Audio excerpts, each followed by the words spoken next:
This segment is sponsored by Petland.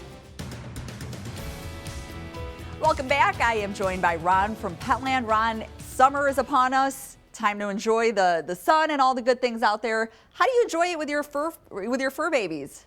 Yes, the fur babies and outside is so much fun. I enjoy the summer months so much with my dogs and occasionally my cat with the harness on it. The first thing with all pets, and you're going to take them outside, is just go to the veterinarian. Get your vaccinations up to date. Get that microchip installed if it hasn't been, and then register it in the national database. And then make sure you have flea and tick. That's usually a monthly kind of a thing. I do the topical on the back. I just have it on my calendar. I got to do it once a month. Keeps you out of trouble, and that's a big thing. Now, what can we do that's fun with our dogs outside? Doggy art is something that I've been reading about and going, the heck is this? And people and kids especially are having fun with dogs outside, parents, with the paints. And you're getting the non-toxic stuff, getting a big sheet of paper, having them walk on it. And then the kids like connect the dots and make different things out of the paw marks. You could take things from the yard, rocks and logs, and put paw prints on them. Lots of fun stuff out there, and the kids are loving it, so try that out, see how it works.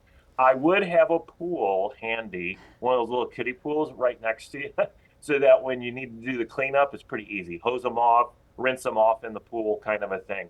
Speaking of pool, that is a really fun thing to do with your dog as well, is have a little kiddie pool in your yard. Fill it up. The kids love it. If they're older, they're like, oh, I remember this. This is so much fun. Now they're playing with the dog in there. You can put things in there and have them, if you haven't seen your dog do this, if you put like kibble or something like in there, they'll actually go bob for the kibble and stuff. That's all fun. If you go to a lake or anything, know that dogs aren't normally used to going into the water.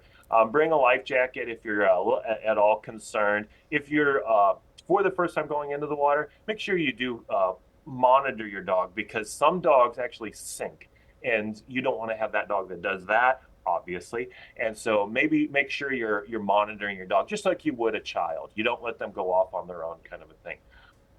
Then frozen treats. So you can do everything from just ice cubes. My dog, gosh, hangs out at the ice cube maker, and if one drops, it's like party.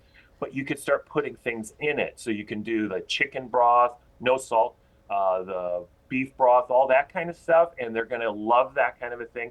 But if you have a dog that you're like, oh gosh, I just need a break, get a big bowl, put like a little treat in the middle of the big ice cube, and now they have to lick in order to get to the treat.